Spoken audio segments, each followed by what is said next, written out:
Bonsoir Shirley. Bonsoir Virginie, bonsoir à tous. On commence avec cette liste proposée à Emmanuel Macron par Michel Barnier hier soir et comportant les noms des éventuels futurs ministres. 2 semaines après sa nomination à Matignon et de longues consultations, Michel Barnier a proposé 38 noms qui ont été validés par le président de la République. Si Emmanuel Macron avait chargé le Premier ministre de former un gouvernement de rassemblement, les membres proposés sont principalement de la droite et du centre. Sur les 16 ministères de plein exercice, 7 reviendraient à Renaissance, 3 à LR, 2 au Modem, 1 à Horizon et 1 au camp d'hiver gauche, pour montrer la volonté d'ouverture de Michel Barnier. Une gauche toutefois très minoritaire, réaction du député insoumis Mathias Tavel, invité ce matin sur France Culture. C'est un gouvernement d'extrême droitisation de la Macronie. Donc qu'il n'y ait personne de gauche qui ait voulu monter dans ce mauvais coup contre le vote des Français n'est pas une surprise, au contraire, c'est plutôt un gage de sérieux. Et le choix qui a été fait de nommer Michel Barnier contre la majorité des votes des Français, de refuser de nommer le nouveau Front Populaire à Matignon, de faire le choix d'une alliance LR-Renaissance qui conserve le pouvoir macroniste en le durcissant par la droite, tout ça d'aucune façon ne pouvait attirer une conscience de gauche ou une conscience écologiste. Par contre, le vrai problème, il est que tous ces gens ont perdu les élections. La composition du gouvernement sera présentée officiellement aux Français avant dimanche, selon les services du Premier ministre. Pour le discours de politique générale, rendez-vous le 1er octobre.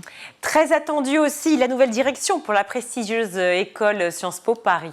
Soit le diplomate Luis Vassi, directeur de cabinet du ministre démissionnaire des Affaires étrangères Stéphane Séjourné, soit l'ancienne ministre des Affaires étrangères espagnole Arantxa González, actuellement doyenne de l'école des Affaires internationales de Paris à Sciences Po.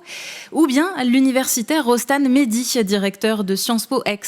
C'est le conseil d'administration de la Fondation nationale des sciences politiques, la FNSP, qui se prononcera à l'issue des auditions de ces 3 candidats. Un choix qui devrait mettre fin à des mois de crise de gouvernance à la suite de la démission de Mathias Vichra. L'ex-directeur de Sciences Po Paris avait annoncé sa démission en mars dernier après avoir appris que lui et sa compagne étaient renvoyés devant le tribunal correctionnel dans une affaire de violence conjugale. Plus généralement, l'institution souhaite rompre avec 12 années de scandale. Sur le sujet des professeurs absents maintenant, l'État a été condamné à indemniser 3 familles pour les heures perdues pour cause de non-remplacement. Le tarif, 10 € par heure perdue. Des parents d'élèves ont réussi à faire condamner l'État par le tribunal administratif de Cergy-Pontoise en raison de profs absents. Au total, cela représente 1 360 € pour 136 heures de cours qui ont été manquées par ces élèves il y a 2 ans. Une décision historique qui fait jurisprudence pour l'avocate qui représente ces familles, Maître Joyce Pitcher. Elle était aujourd'hui au micro d'Hortense Crépin sur RTL.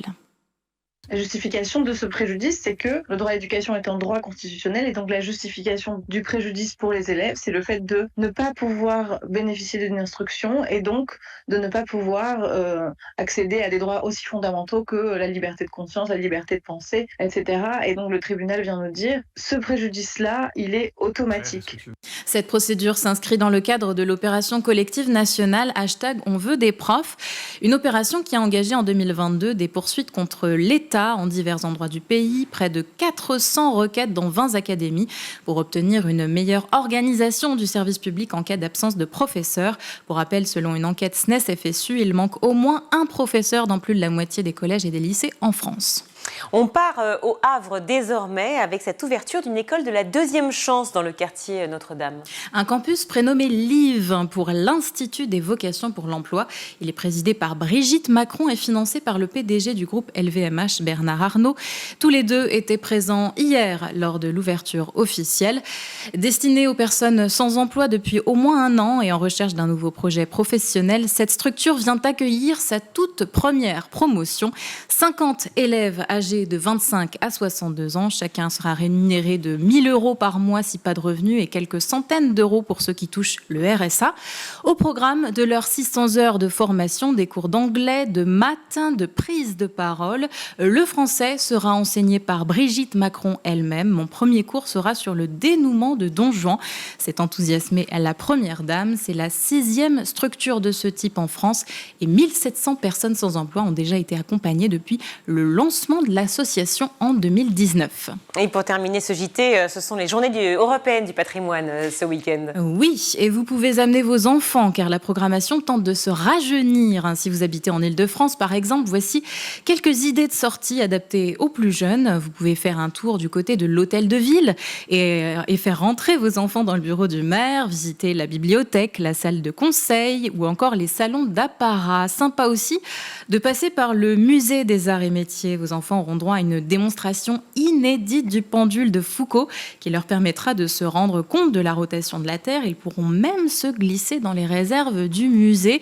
Pour les plus cinéphiles, la Cinémathèque française propose une immersion dans le fantastique. Les enfants vont savoir comment réaliser un film sans utiliser de caméra ou encore apprendre les secrets de fabrication des effets spéciaux et techniques autour de la création des personnages du 7e art. Voilà qui va faire des heureux. Un petit dernier, allez.